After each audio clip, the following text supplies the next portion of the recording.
Hey, hope everyone watching is doing well. I wanted to make this video about Mike Stern.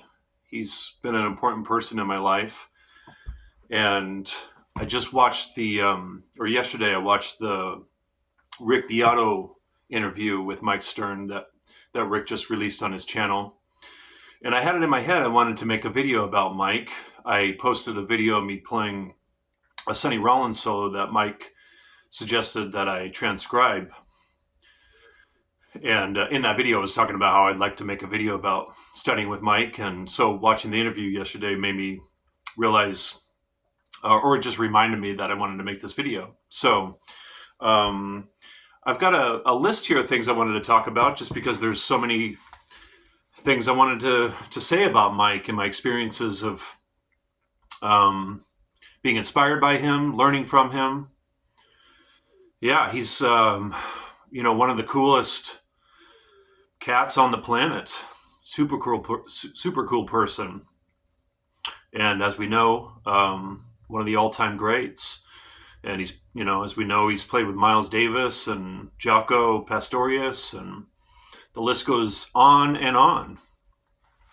So yeah, he's a legend. And I listened to his records since I was a teenager. I was trying to remember what the first record was that I got by him. And I'm actually going to, at the end of this video, list my favorite records by him. But I've listened to him since, I think the first time I got a record by him was when I was 16. And he's one of the people that made me want to go to Berklee College of Music.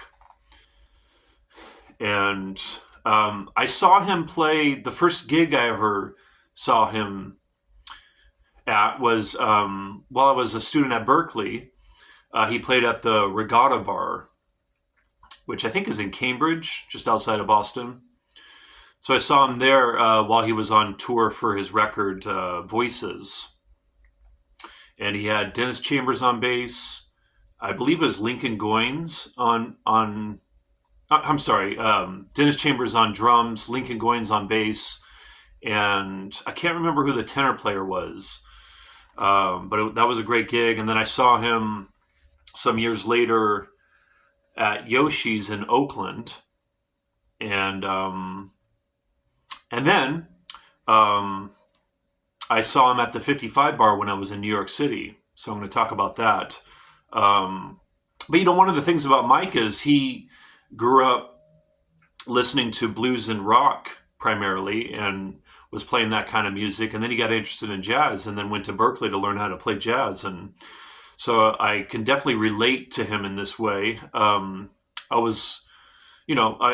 grew up playing rock primarily and then got interested in jazz and studied it for a while. And then when I was at Berklee, I was really struggling with it. And when I heard Mike say he was struggling with it too during his Berklee days, that really helped me to stay inspired, because he even talked about wanting to give up. It was that difficult for him. And he says, and in fact, he talked about this with Rick in the interview about how he talked about this while he was studying with Mick Goodrick. And Mick was talking about how he had that experience too, where he almost gave up. And I never felt that way. I never felt like I was going to give up, like in a serious way. But I definitely felt discouraged at times because I was just getting my ass kicked while I was at Berklee. For those that don't know, I made a Berklee College of Music top 10 takeaway video. You can check that out if you're interested. I'm actually going to do a follow-up video to that because I realized there's kind of my number one takeaway. I'm going to get to that in a future video soon. But so after graduating from Berklee, I pretty much just focused on my original music. And then, so about 6 or 7 years went by until I decided to go to New York City. So this would have been 15 years ago when I went to New York City. And I spent a week in New York City. I primarily went there to study with Wayne for a week, Wayne Krantz, because I was deep into studying out of his book, developing my own way of composing. And I kind of divorced myself from jazz, except for the fact that I was continuing to play it. I mean, wasn't really deeply into studying it anymore and practicing it because I was mostly focused on my original stuff. But I was still getting together with some of the jazz cats around town. I'd play jazz gigs here and there and play jazz duo, so I was still involved in it. But yeah, so I went to New York to study for a week with Wayne, and then while I was there, I just went to the 55 bar every night. And one night, Mike Stern was playing. So after seeing him, or in between sets, I just went up to him to talk to him, let him know who I was. And after talking for a little while, he gave me his number.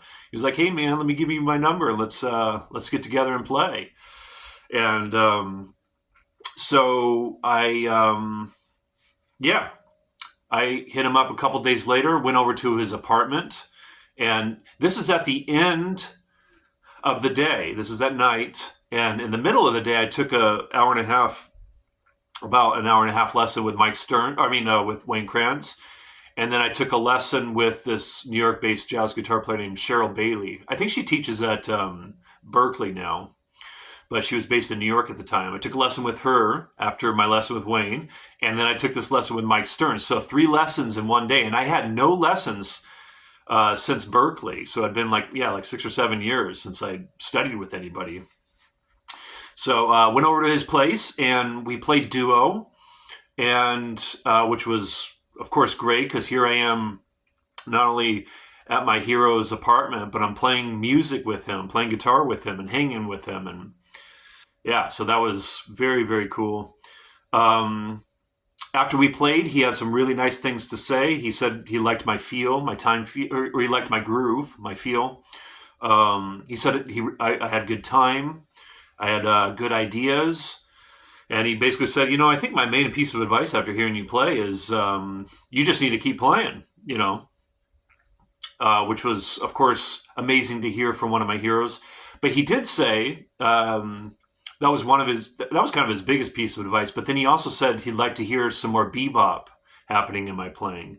And at the time, I divorced myself from bebop. I talked about developing that at Berklee in my Berklee video, and I really focused on developing that deeply, to the point where Hal Crook said, he said, and this is when I was 21 years old, Hal Crook said, I needed some more of my own ideas in my playing, more original ideas, more modern ideas to balance out the bebop playing.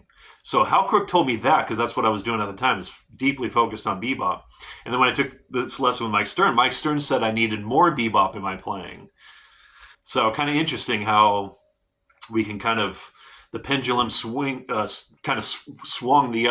the other end, because anyways, it could be complicated, these things. So he was saying, it would be good for me to do some more transcribing. And then we did some more playing, and when we did some more playing, I started injecting some 16th note, some fast stuff, 16th note lines. And he said that my 16-note lines could be a little hipper. So he recommended that I transcribe this one particular Sonny Rollins solo off the track Blue 7. And that's the solo I recently posted on my demonstration section on the channel here of me playing along with that solo. And in that solo, there's a bunch of 16-note lines that Sonny Rollins plays. And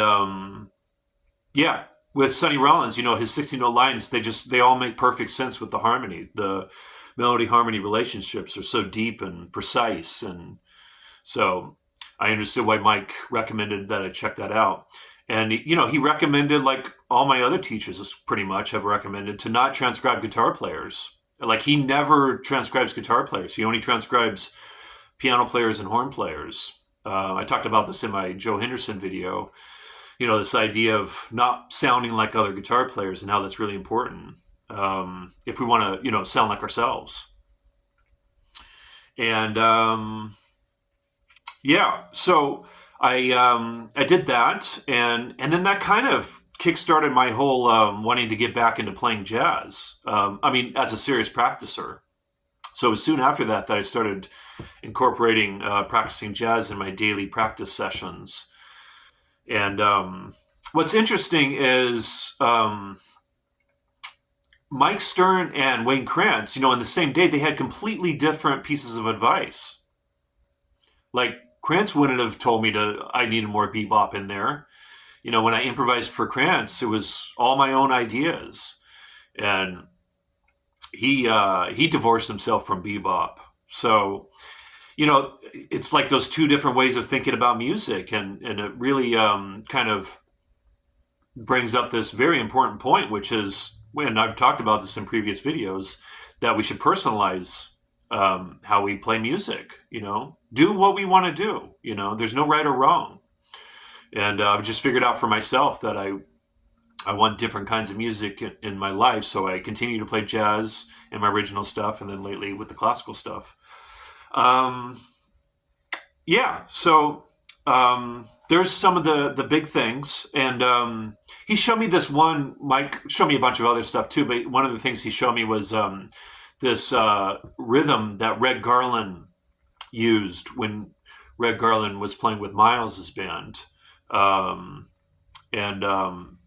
maybe I'll make another video about some of the other stuff that Mike showed me, some stuff that he practices and thinks about.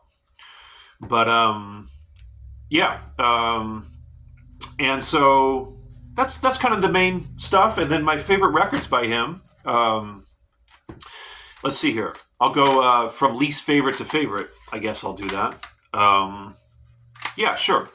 So I got this one when I was at Berklee, and I got this right before seeing him at the Regatta Bar, Voices. And so this one has some sentimental value for me because while I was at Berklee, I got it, and I attached this record to some of those memories. His first record, Upside Downside. His record, Jigsaw, which when I was in my black metal band, when I was 17 and 18 years old, the other guitar player in the band couldn't stand jazz. So he just gave this to me. He's like, here, man, you can have this. I don't want anything to do with this. So that was pretty awesome for me. And then this is a little different for him. This play, I used to listen to this a bunch before practicing when I was a teenager. It's got John Scofield and Bill Frisell on it, on different tracks. So yeah, this one's smoking. And then this is my favorite Mike Stern record, Is What It Is.